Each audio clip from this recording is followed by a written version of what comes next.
मैं आपके बीच में प्राचीन इतिहास का कुछ एमसीक्यू लेकर हाजिर हूँ जो प्रत्येक कंपटीशन में पूछे जाते हैं। तो आइए स्टार्ट करते हैं।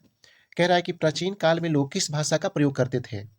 पाली, अरबी, कि संस्कृत, कि प्राकृत? तो हम लोग जानते हैं कि प्राचीन काल में लोग, है ना, प्राकृत भाषा का प्रयोग करते थे, है ना? यानी कि इस क्वेश्चन नंबर 1 का जो राइट आंसर होगा वो डी होगा, यानी D is the right answer. Question number 2 देखते हैं। कह रहा है कि ऋग्वेद की भाषा कौन-सी भाषा है? तो ऑप्शन 1 संस्कृत, ऑप्शन 2 पाली, ऑप्शन 3 हिंदी या ऑप्शन 4 तमिल। तो इस क्वेश्चन का राइट आंसर होगा ऑप्शन नंबर 1 यानी संस्कृत, यानी कि ऑप्शन नंबर 1 जो होगा ये हमारा करेक्ट आंसर होगा। नेक्स्ट देखते हैं क्वेश्चन नंबर 3। कह रहा है कि कृषि का प्रारंभ कितने वर्ष पूर्व माना जाता है?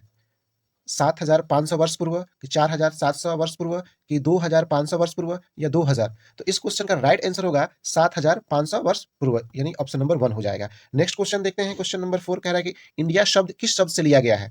इंडस से लिया गया है या भारत से लिया गया है या एटलस से लिया गया है? तो इस क्वेश्चन का करेक्ट आंसर होगा ऑप्शन नंबर 1, यानी कि इंडिया शब्द जो है इंडस से लिया गया है। नेक्स्ट क्वेश्चन देखते हैं। क्वेश्चन नंबर 5 कह रहा है कि वर्ष का गणना किसकी जन्म तिथि से की जाती है? यानी वर्ष का जो गणना होता है ना, किनके जन्म तिथि से की जाती है? तो कनिष्ठ के, कि महात्मा बुद्ध के, कि कनिंघम के, कि ईसा मसीह का? तो क्वेश्चन नंबर 5 का जो राइट आंसर होगा वो होगा 4, यानी ईसा मसीह के जन्मदिन से हम, है ना, वर्ष की गणना करते हैं। यानी ईसा मसीह के जन्म के बाद, है ना, ईस्वी होता है ना? और उनके जन्म के पहले, है ना, ईसा पूर्व कहा जाता है ना? तो क्वेश्चन नंबर 5 का जो राइट आंसर होगा वो होगा ऑप्शन नंबर 4। नेक्स्ट क्वेश्चन देखते हैं। क्वेश्चन नंबर 6 है। अभी तक अगर मेरा चैनल सब्सक्राइब नहीं किया है तो आप कर दीजिए और लाइक भी कर दीजिएगा, ठीक है? क्वेश्चन नंबर 6 देख रहे हैं। कह रहा है कि अतीत का अध्ययन करने वाले व्यक्ति को क्या कहा जाता था? इतिहासकार, कि पुरातत्वविद, कि वैज्ञानिक, कि ऐतिहासिक? तो इस क्वेश्चन का राइट जो आंसर होने वाला है ऑप्शन नंबर 1 होने वाला है, इतिहासकार, है ना? नेक्स्ट क्वेश्चन देखते हैं। क्वेश्चन नंबर 7 कह रहा है कि वर्गाकार या आयताकार मकान के अवशेष किस नौपाषाण स्थल में पाए जाते हैं?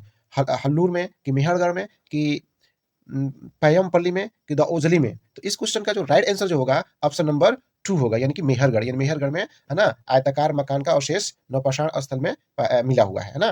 तो नेक्स्ट देखते हैं हम। क्वेश्चन नंबर 8 कह रहा है कि पशुओं को पालतू बनाने की शुरुआत कब से हुई है? यानी जो पशु जो है उनको मनुष्य जो है पालतू, है ना, कब से बनाना स्टार्ट किया है? तो इस ऑप्शन दे रहा है 12,000 साल पहले, कि 10,000 साल पहले, कि 8,000 साल पहले, कि 11,000 साल पहले? तो क्वेश्चन नंबर 8 का जो राइट आंसर होगा वो होगा ऑप्शन नंबर 3 होगा, यानी कि इस क्वेश्चन का जो राइट आंसर होगा ऑप्शन नंबर 3 होगा, यानी 8,000 साल पहले, है ना, पशुओं को पालतू बनाने की शुरुआत किया गया था। नेक्स्ट क्वेश्चन देखते हैं हम। कह रहा है कि पूरा पाषाण काल का समय कितने वर्ष पूर्व है? यानी पूरा पाषाण काल का समय कितने वर्ष पूर्व है?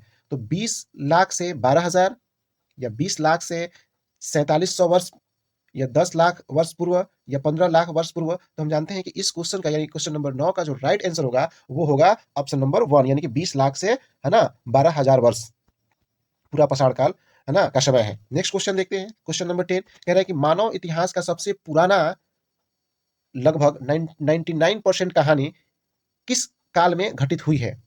यानी कि मानव इतिहास का सबसे पुराना लगभग 99% कहानी किस काल में घटित हुई है ना? यहाँ पे थोड़ा-सा ई हो गया है ना, काल होना चाहिए था।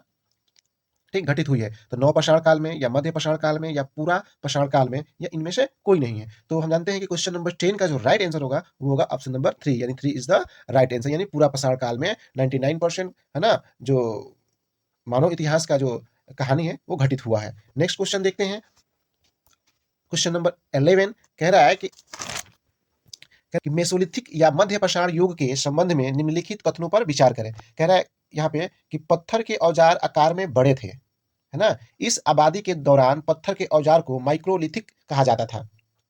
तो ऑप्शन दे रहा है कि ऑप्शन नंबर 1 केवल 1 और 2, ऑप्शन नंबर 2 में दे रहा है कि केवल 2, 3 में दे रहा है केवल 1, या 4 में कह रहा है कि इनमें से कोई नहीं। तो हम जानते हैं कि मध्य पाषाण काल है, पत्थर के तो औजार थे, लेकिन वो बहुत छोटे-छोटे थे। तो ये ऑप्शन नंबर 1 तो यहाँ पे गलत हो जाएगा, है ना? इस आबादी के दौरान पत्थर के औजार को माइक्रोलिथिक कहा जाता था, ये सही है। यानी ऑप्शन नंबर 2 सही है, तो इस यहाँ पे ये सही होगा। ऑप्शन नंबर 2 जो है वो राइट होगा। नेक्स्ट क्वेश्चन देखते हैं हम। क्वेश्चन नंबर 13 कह रहा है कि नवपाषाण काल में पूरा स्थलों में किस प्रकार के बर्तन मिले हैं? लोहे के, कि मिट्टी के, कि कांच के, कि इनमें से कोई नहीं है? तो हम जानते हैं कि नवपाषाण काल में, है ना, मिट्टी के बर्तन मिले हैं, मिट्टी के बर्तन मिले हैं। नेक्स्ट क्वेश्चन देखते हैं 14 बुर्ज होम में किस प्रकार के निवासी स्थल मिले हैं? यानी कि बुर्ज होम में किस प्रकार के निवास स्थल मिले हैं? तो ऑप्शन नंबर 1 में कह रहा है पक्की ईंटों की, ऑप्शन नंबर 2 में कह रहा है कि बाँस की, ऑप्शन नंबर 3 में कह रहा है कि ज़मीन के नीचे, कि 4 ऑप्शन नंबर 4 में कह रहा है कि बर्फ के। तो इस क्वेश्चन का जो राइट आंसर होगा वो ऑप्शन नंबर 3 होगा, यानी कि ज़मीन के नीचे, है ना? नेक्स्ट क्वेश्चन देखते हैं, क्वेश्चन नंबर 15 कह रहा है कि मेहरगढ़ में कपास की खेती के प्रमाण कितने वर्ष पूर्व मिले हैं? 7,000 वर्ष पहले, या 6,000 वर्ष पहले, या 7,700 वर्ष पहले, या 5,000 वर्ष पहले? तो इस क्वेश्चन का जो राइट आंसर होने वाला है वो होगा आपका ऑप्शन नंबर 1, यानी कि 7,000 वर्ष पूर्व। नेक्स्ट क्वेश्चन देखते हैं हम, क्वेश्चन नंबर 16, पिरामिड में दफना कर रखे गए शव को क्या कहते थे? यानी पिरामिड में जो मृत शव है उसको रखा जाता था, तो उसको क्या कहा जाता था? क्या कहा जाता है ना? तो ऑप्शन नंबर 1 में है माँ, ऑप्शन नंबर 2 में है मम्मी, ऑप्शन नंबर 3 में है ताबूत, ऑप्शन नंबर 4 में है शवघर। तो हम जानते हैं कि इस क्वेश्चन का जो राइट आंसर होने वाला है वो होगा ऑप्शन नंबर 2, यानी कि मम्मी, उसे मम्मी कहा जाता है ना? नेक्स्ट क्वेश्चन देखते हैं, अब क्वेश्चन नंबर 17 कह रहा है हड़प्पा की नगर योजना की अनूठी विशेषताओं के बारे में बताएं। घर सामान्य रूप से एक मंजिला होता था, कि इसमें अनेक शहरों में ढकी हुई नालियां थीं, कि उपरोक्त दोनों सही है, कि दोनों में से कोई सही नहीं है। यानी कि कह रहा है कि हड़प्पा की नगर योजना की अनूठी विशेषताओं के बारे में बताएं। तो ऑप्शन नंबर 1 में कह रहा है कि घर सामान्य रूप से एक मंजिला होता था, नहीं, गलत है ना? इनमें अनेक शहरों में ढकी हुई नालियां थी, ये सही है ना? तो ऑप्शन नंबर 2 सही होगा। नेक्स्ट क्वेश्चन देखते हैं, क्वेश्चन नंबर 18 कह रहा है कि निम्न कथनों पर विचार करें। तांबा ईरान, टीन ओमान, सोना कर्नाटक, उपरोक्त कोई नहीं। तो इस क्वेश्चन का जो राइट आंसर होगा ऑप्शन नंबर 3 होगा, यानी सोना जो है यानी सोना कर्नाटक, ये सही आंसर है। नेक्स्ट क्वेश्चन देखते हैं, क्वेश्चन नंबर 19, है ना, जो सेकंड लास्ट क्वेश्चन है।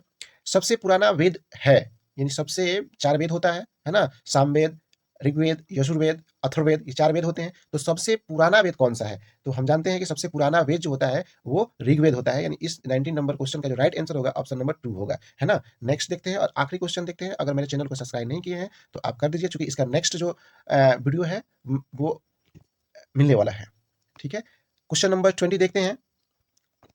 कह रहा है कि ऋग्वेद में किस ऋषि के सतलुज और व्यास नदियों के साथ वार्तालाप का वर्णन है? यानी कहता है ऋग्वेद में किस ऋषि के द्वारा सतलुज और व्यास नदियों के साथ वार्तालाप का वर्णन है? तो विश्वामित्र, कि द्रोणाचार्य, कि दधिय, कि मातंग? तो इस क्वेश्चन का जो राइट आंसर होगा वो होगा ऑप्शन नंबर 1, यानी कि विश्वामित्र, यानी कि विश्वामित्र होगा। Thank you my watching my video. Thank you.